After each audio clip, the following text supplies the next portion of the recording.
All right, for more on let's go to House Judiciary Chair. For more on House Judiciary Chair Jordan demanding answers from the IRS, let's welcome former Treasury Secretary for Public Affairs, Monica Crowley. Hey, Monica, good to see you. Okay, I'm all tongue-tied about the intro, but I'm not on the question.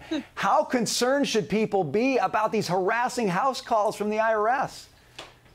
You know, the three most fearsome government agencies are the DOJ, the FBI, and the IRS, because they have the power to take your freedom, destroy your life, and bankrupt you. And in this particular story, we're honing in on the IRS. I mean, all three agencies are completely out of control.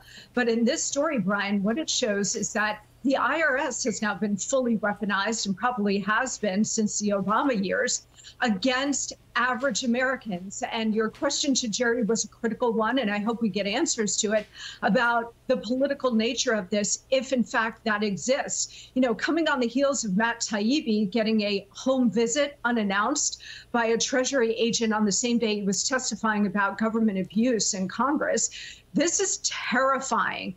These are the tactics of a totalitarian dictatorship.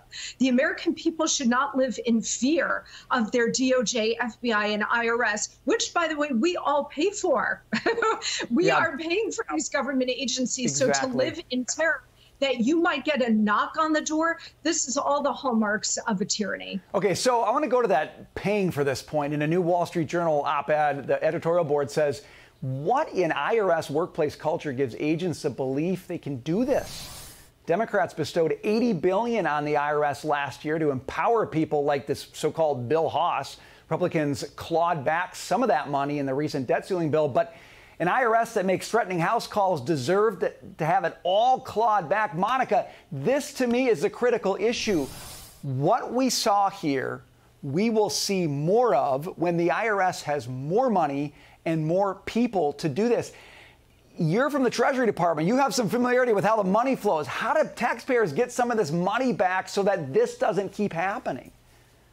Well, you know, the Republican House had a providential opportunity during the debt ceiling arguments and debate to claw back all of the $80 billion. And they didn't do it. And I guess the argument is it wasn't quite possible. They were able to claw back some, but not all of it.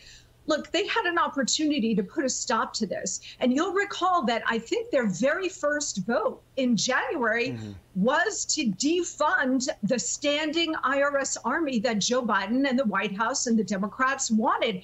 87,000 new agents. Ask yourself, Brian, for what purpose? Not to go after the Elon Musks of the world, even though they talk about, you know, making the rich pay their fair share. No, to go after the middle class and the working classes, because that's where the real money is. Yep. I would add one other point to that.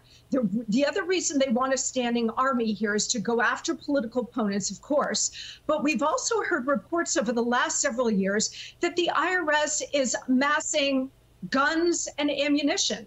Now, when you pair those reports with what we're hearing about unannounced visits by IRS agents backed by the full weight of the federal government, this is absolutely terrifying.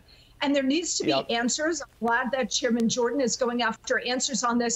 But every Republican should be standing up and demanding answers to this kind of thing. We cannot go on like this. Couldn't agree with you more. And to me, the biggest issue is it's not the Elon Musks. It's the average, everyday person who just doesn't have the ability to fight it. But fight it they'll need to, because the IRS seems to be coming. We got to leave it there. Monica Crowley, great to see you. Thanks for being with us. Thank you, Brian.